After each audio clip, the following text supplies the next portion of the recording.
Hello बच्चों। बच्चों, आप जानते हैं कि हमारे देश में स्वतंत्रता सेनानियों की गाथाएं गाई जाती हैं। स्वतंत्रता संग्राम में पुरुषों के नाम तो आप जानते हैं, पर क्या आप जानते हो कि स्वतंत्रता संग्राम में पुरुषों के साथ साथ अनेक महिलाओं का भी बहुत बड़ा योगदान रहा है। जैसे झांसी की रानी लक्ष्मीबाई, रानी चेन्नम्मा, दुर्गावती, कालीबाई आदि। तो आज हम एक ऐसी ही वीरांगना की कहानी उस छात्रा की जो शहीद हो गई अपने शिक्षक के लिए।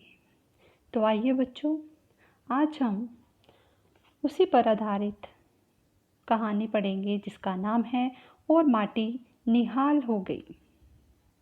राजस्थान के एक जिले में डूंगरपुर में एक गांव है जिसका नाम है रास्तापाल।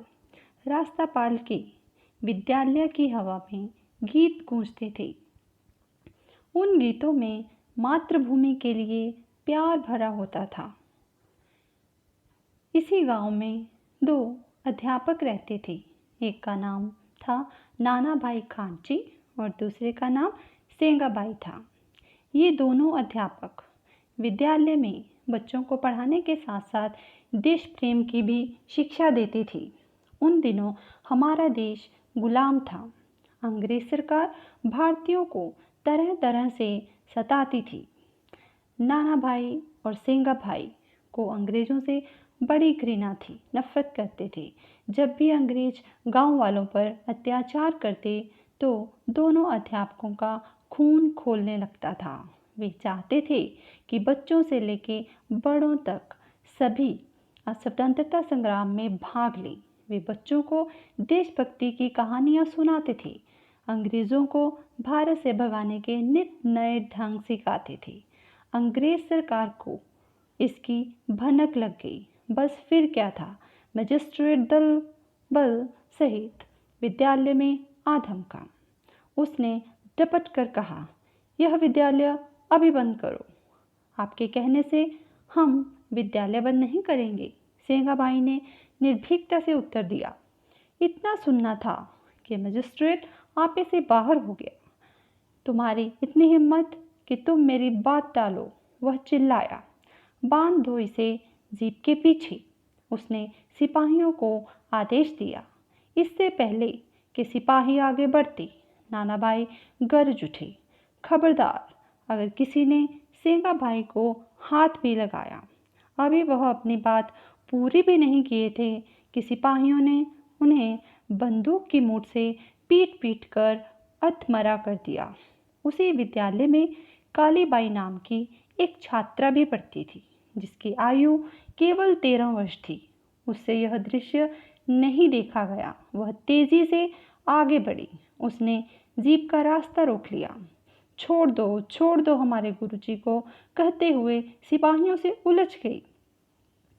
पुलिस ने उसे पकड़कर पीछे की ओर धकेल दिया। कालीबाई ने हिम्मत नहीं हारी। वह फुर्ती से उठी और विद्यालय में पड़ी दरांती लेकर जीप की ओर दौड़ी।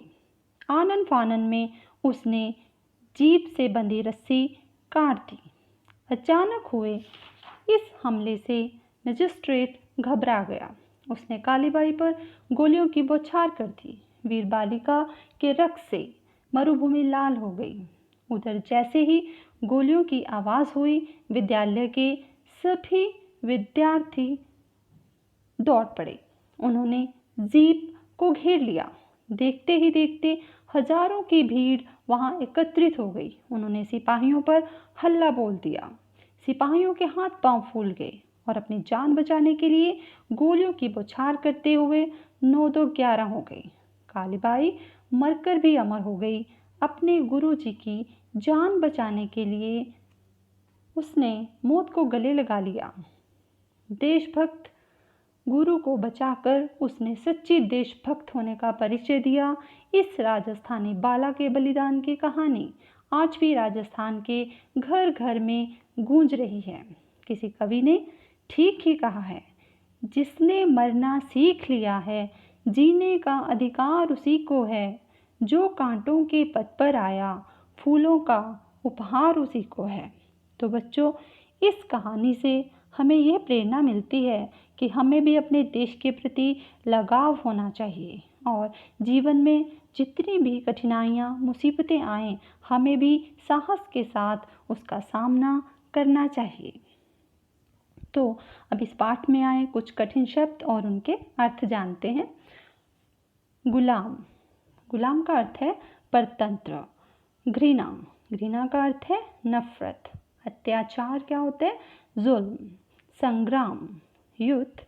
भनक का अर्थ है जानकारी, डराती हंसिया। आदेश, आज्ञा। आशा करती हूँ आपको यह पाठ अच्छे से समझ आया होगा।